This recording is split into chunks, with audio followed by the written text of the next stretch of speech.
Hey guys, welcome back. Yeah, I've just done a live and I've gone and I've got myself ginger beer and it's stinking hot here still, so I had to put my hair up. But so we're doing a little talk today. And I've just done the weekly oracle, so if you haven't gotten over there and seen the weekly oracle, go do so. And so we're doing a talk today on what is light language. What the hell is it, right? So many people, it's kind of becoming a buzz thing in the spiritual community at the moment. It is something that, so there are multiple, like people give them all, they've got a few different names for it. So there's light language, there is codes, coding. I know there's a few groups on Facebook where people it's called like the Keeper of the Codes. You know, there are all kinds of ways. And the funny thing is that there's so many ways to do it as well. And until this year, I had not seen anyone else really, like, I'd seen a few like little hints of it here and there, but nobody really was doing it. No one was really showing it. Because a lot of the older spiritual community was very hush-hush about it. They didn't want to, you know, it's a sacred thing, which it is, but they didn't want to share it, and they didn't really want people to talk about it or really know about it, and mainly because, like, I think back then, it's actually such a powerful tool that that it's really important that you know how to work with it. So the reason why I want to talk about it today is because I've been seeing it used a lot all over Facebook. I actually had a negative experience with light language for the first time the other day that I felt like I needed to talk a little bit about, because I think it's important to know when, you know, every spiritual tool can be used for good and it can be used for bad. That is the thing, right? It's all about who has the hands. It's the same as, like, you know, like oracle cards. People could be led by love or led by ego. It is literally just based on, you know, who's using the tools, right? So that's why I wanted to talk about. So light language, what is light language? Well, light language is a language of love. It is a language of light. It is a way that we can communicate through the universe. Sometimes we have this moment where when we first begin, we first wake up, we get this rush of like stuff come through. The other name for it is like tongues. If you go, like, if you're religious, you know, you might hear, you go into church and people are talking tongues. So that's another way of hearing it. So for me, I've grown into, I've been doing light language since I was 14. I'm now 27. So it's been a part and parcel of who I am my whole life. I'm about to release the Light Language Oracle this year. So light language is something I have always done. It's something I know and I'm really excited about. So what it is basically the codes are different. Alright, doesn't matter who you are, the codes are almost always changing. If you are channeling them, so often we channel them. When we are channeling them, they will come out fluid. They are like, you know, it's like automatic writing, but it's in a different language. And often I find sometimes it's easier to channel in light language and then translate it afterwards, because it's so much faster. It is the quickest way that they can, like, it's like the speed of light, if you can think about it that way. You know, it's the quickest way for language or the communication to come through. So often, you know, there's different dialects, depending on which guide you're working with. You know, some of you will be able to translate it, some of you won't, because you haven't been taught how to, or you haven't received the codes to do that, because that's the other thing. Codes are brilliant for giving us upgrades. So when we receive the buzzing in our ear, so this is a really simple way of looking at it. If you have the ringing in your ear, alright, that's light language coming in, but we can't quite make out the whole frequency. Sometimes you'll hear guides talking, if you're a clairaudient, you'll hear guides talking in a different language, and you're like, I don't really know what they're saying. But when we get that ringing in our ear, that is a download of light language, and it's coming through us, and it is that, you know, even like a rainbow is light language. It is a frequency that's how we can see it, but when we write it, that's another way of seeing it. So if you can look behind me, so the white on my guide behind me, on Akasha, that is her light language coding that will help and support me. Over here we've got more light language on the marigold. There's all kinds of light language, all right? It is something that there are multiple dialects, just like here on Earth, how we have multiple different dialects of our languages. There are multiple dialects of light language. So I'm just going to see if I can find some good examples of different ones in the light language oracle deck. Okay, so there are ones that are very structured. So there's a very structured one, very masculine. And then we've got a bit more feminine, a little bit more flowy, but still very structured. And then we've got an extremely fluid one, and this is very fairy-like, super fluid. And then we've got an Arcturian light language. All right, so they're all really different. The very first place I actually ever saw in like pop culture that I ever saw any sort of light language was actually on Doctor Who. Go figure. But you see like the time streams and stuff around, or the, like, for instance, what is it? Gallifreyan. When you see Gallifreyan and it's written in the circles, that's a light language. Whether or not they know that, like, and they've actually, you know, somebody's channeled that and brought that in and is using that as a, you know, as a code. They are codes. It can also be mathematics. That is a type of coding. Music is a type of light language. But these are all usually channeled and come through the heart space. They are a language of love.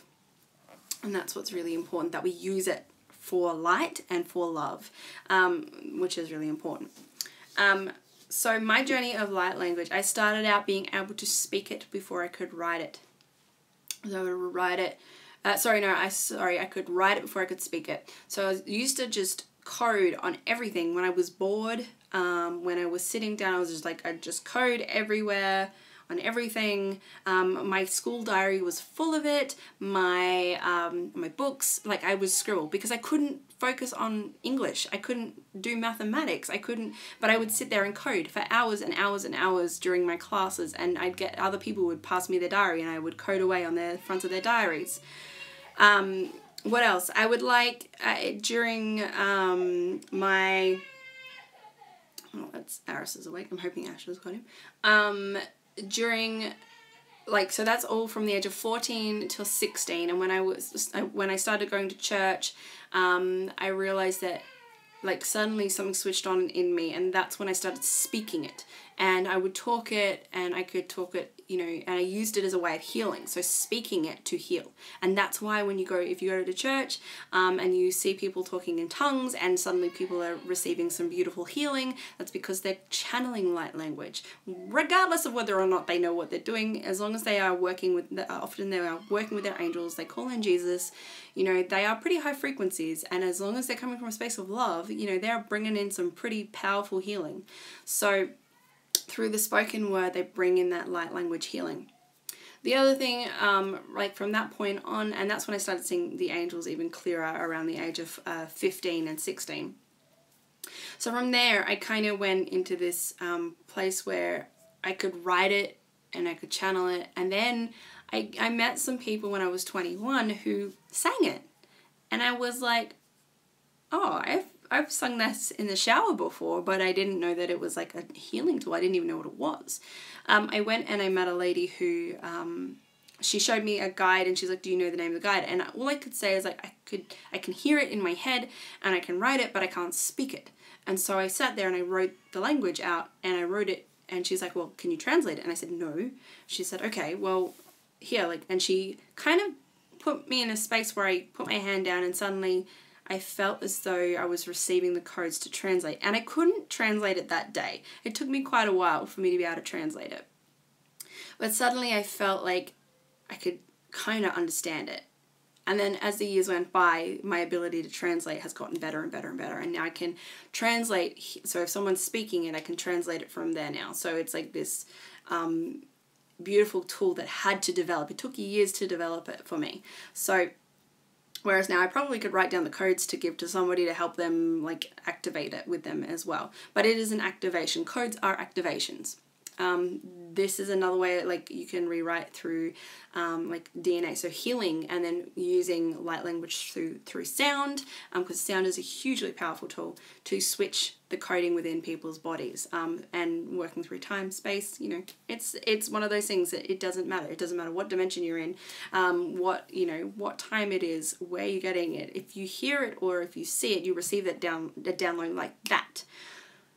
That is also where the danger can lie. I get worried because there are a lot of people out there that are learning to code, but they are not quite responsible with it. Sometimes they'll receive a code that is personal for them, but they don't get the intuitive hit that it is just for them.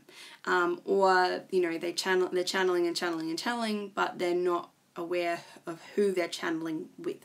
So to be aware that, and which is, that's a part of the learning process. People, they learn differently, and sometimes they have an experience and then, you've got to rewrite the experience because you've written in something you probably shouldn't have. But it's really important that we remember that when we focus our channel and be very clear, like, I call in this guide, or I call in the angels, I call in the light to help me channel through this frequency. It's a really powerful tool, super powerful tool. And if we remember to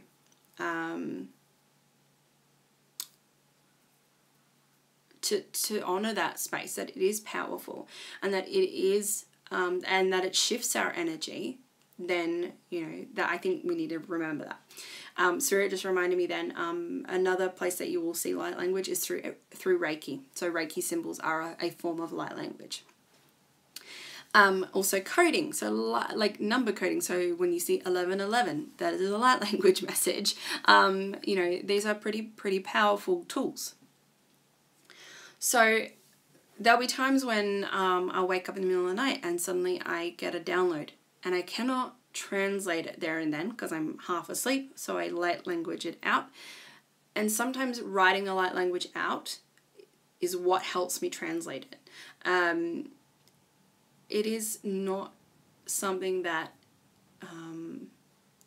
I don't go, hey, yeah, just light language it out to anyone because I think it's really important that when you start to receive those codes, when you receive those messages, that you work with it sacredly before. And so when we put it on Facebook, it's like, if you draw a piece of light language, be very intuitive, like be very discerning about what codes you put up, because sometimes they're not meant for other people. Those codes, if they are a space of love, if you go, okay, I'm channeling a code that will be public. And I understand why now, looking back, why I had some mentors say, well, no, we don't share it. Well, I understand why they don't share it now, is because a lot of the time people don't really understand what they're channeling. So be aware of what you're channeling. Ask for the translation. I think that for the most of it, people are channeling with love, and they are channeling from a positive space, and that it is okay, and it's wonderful, and I encourage people to learn it and to develop it. But just also be aware that every tool that you have can be used from ego versus the light. So, it's the same as, if you're not aligned with your cards and you're reading from ego, it can come out from a space of ego and not from a space of love. So we need to be discerning on where they come from. But light language is powerful. It is beautiful. I really honestly feel as though a lot of languages started from light language. That's where it was born, and then it was developed. And I find that often when I'm channeling dialects so if I'm channeling Kuan Yin, it will sound very Asian. If it is coming from Buddha, it's like also changes the depth of my voice. So if you ever watch my rituals, I will sing in light language. If I am doing, if I do my artwork, there is always light language in that. That is my unique spin on my art, so that's what I like to do. But if you guys have questions on light language, or how to use light language, or where to start on light language, well, what I would suggest with light language to start off with is have a read of it. Like, you know, put yourself in those groups where you see, like, for instance, like Keeper of the Codes, or, you know, you can follow my stuff, and maybe I'll do a light language activation at some point so that you can learn how to do it.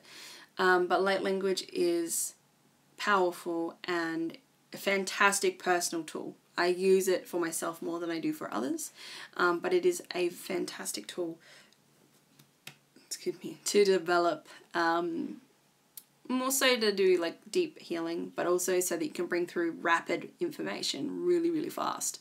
I think that's one of the benefits of it.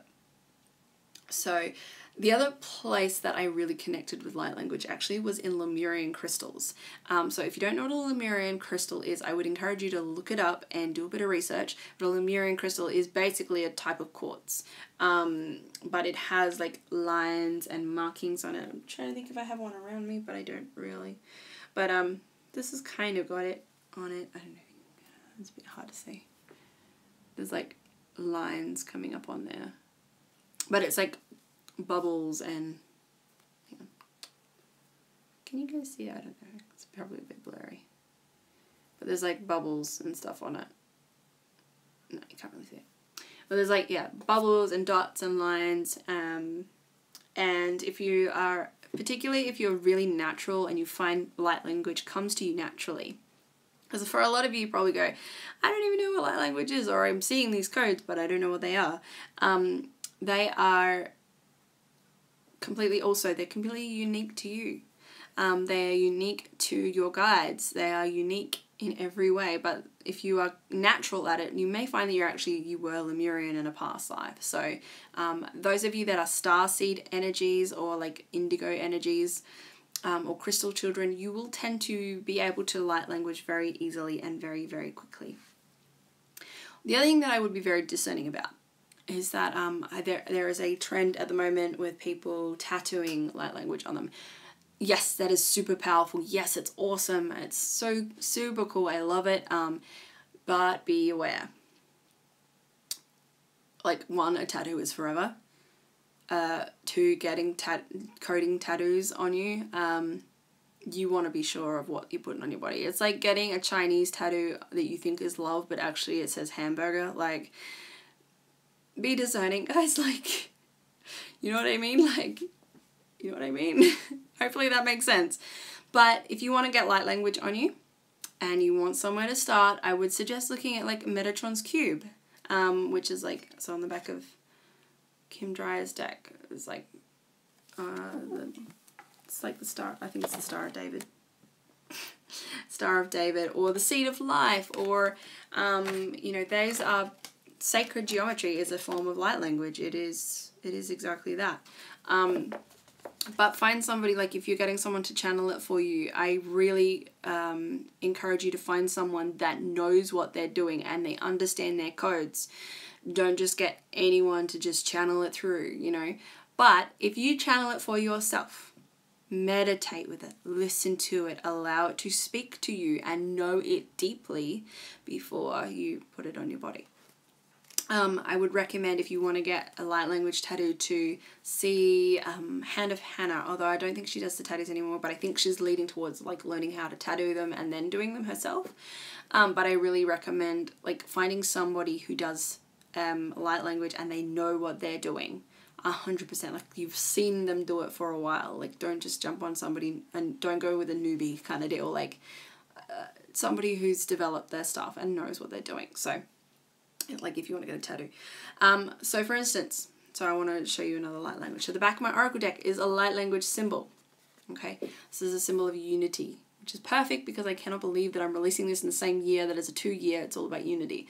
So about unity and oneness, and the fact that what goes around comes around. It's like, it's about those things that are eternal, and also these are about little universes, like how our realities interchange and they all interconnect. It's, you know, it's one of those things. And I spent a long time channeling that through, and then realizing that is what, you know, I channeled it and then I learned about it, you know, developed it.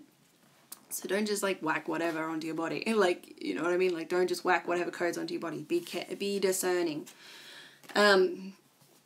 So yeah, so that's kind of like the stuff that I wanted to talk about around light language, yeah, cat. Yeah, just be discerning, be aware, be decisive on, you know, when you know what it is, and like, you know, stick to your gut, like your first instinct. When you channel something through, you can feel the vibration of it. You know what it feels and what it is. But yeah, I would totally encourage you to explore it and work with it yourself and get to know your light language, because it is unique to anyone else's.